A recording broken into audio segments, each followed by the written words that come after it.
my feet. Step in style. Walk in wellness. Saudara Puan Maharani kembali terpilih menjadi Ketua DPR RI setelah melalui rapat perwakilan partai politik usai pelantikan anggota DPR. Sebagai pimpinan DPR, Puan akan dibantu 4 wakil ketua. Puan Maharani, politisi PDI Perjuangan, kembali menjabat sebagai Ketua DPR periode 2024-2029. Puan, yang merupakan Ketua DPR periode 2019 hingga 2024, kembali menjadi Ketua DPR untuk 5 tahun ke depan. Sesuai dengan Undang-Undang MD3, posisi Ketua DPR jadi jatah yang didapat oleh parpol pemenang pemilu. PDIP menunjuk Puan Maharani untuk kembali menjadi Ketua DPR. Puan akan didampingi 4 orang wakil ketua, yakni Sufmi Dasko Ahmad dari Gerindra, Adis Kadir dari Golkar, Cucun Samsurijal dari PKB, dan Saan Mustopa dari Nasdem. Di pidato pertama, Puan berjanji menjadikan DPR terbuka pada masukan dan kritik dari masyarakat. Atas nama seluruh anggota DPR RI, kami juga mengundang partisipasi dari seluruh komponen masyarakat, media massa, pers, kaum intelektual, akademisi, mahasiswa, LSM, ormas, dan lain sebagainya untuk ikut memberikan masukan, pandangan, dan kritik terhadap berbagai kebijakan negara yang akan diambil. Berikanlah pandangan, saran, dan kritik yang ikut mencerdaskan kehidupan bangsa.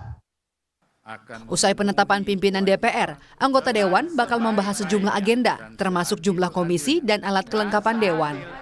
Nantinya akan ada rapat pembahasan antara perwakilan fraksi bersama pimpinan DPR. Sempat ada wacana kemungkinan bertambahnya kementerian atau lembaga di pemerintahan Prabowo Gibran yang berpotensi membuat jumlah komisi di DPR juga akan bertambah.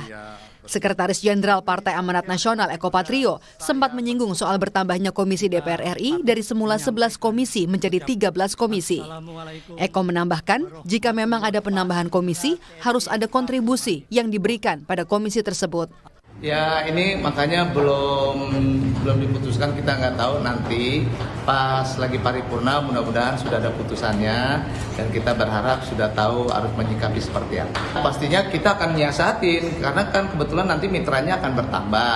Nah, tentunya di kita juga harus ada memberikan kontribusi juga di komisi, terutama penambahan dari 12 dan 13. Siapakah orang-orangnya itu?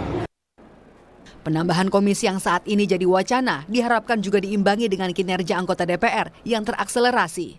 Pengamat politik Universitas Al-Azhar Indonesia Ujang Komarudin menyebut, jangan sampai kerja anggota DPR jadi mandek karena hambatan dari partai politik. Sebaliknya, potensi yang ada harus didorong untuk mendorong produk legislasi yang berkualitas. Karena biasanya kalau sudah berhadapan dengan praksi ini agak sulit. Nah, itu tadi yang saya bilang. Saya dari 2011 sampai 2016 saya pernah jadi staf khusus ketua DPR juga, agak sedikit paham terkait dengan formulasi itu. Karena banyak senior saya, banyak teman-teman saya juga di DPR yang lama juga mengatakan ketika sudah keras, ketika ditelepon oleh ketua umum partai juga diam, nggak bisa apa-apa juga. Dan ini terjadi di hampir semua partai karena pengendali dari semua itu partai politik yang ada dalam praksi. Tetapi tadi kita tidak boleh membatasi potensi-potensi beliau-beliau itu. Potensi itu harus tumbuh kembang menjadi sebuah produk legislasi yang memang mumpuni, yang punya kualitas. Nah, ini yang kita harapkan. Jumlah kursi DPR dari periode ke periode juga terus bertambah. Pada periode 2019 hingga 2024 tercatat ada 575 kursi anggota di Dewan Perwakilan Rakyat. Dan kini, di periode 2024 hingga 2029, jumlahnya menjadi 580 kursi atau bertambah 5 kursi untuk mengakomodasi pemekaran 4 provinsi baru di Papua. Kini, harapan tersemat pada anggota DPR yang telah dilantik. Sumpah jabatan yang sudah diucap kini ditunggu untuk menjadi bukti dan bukan sekadar janji. Tim Liputan, Kompas TV.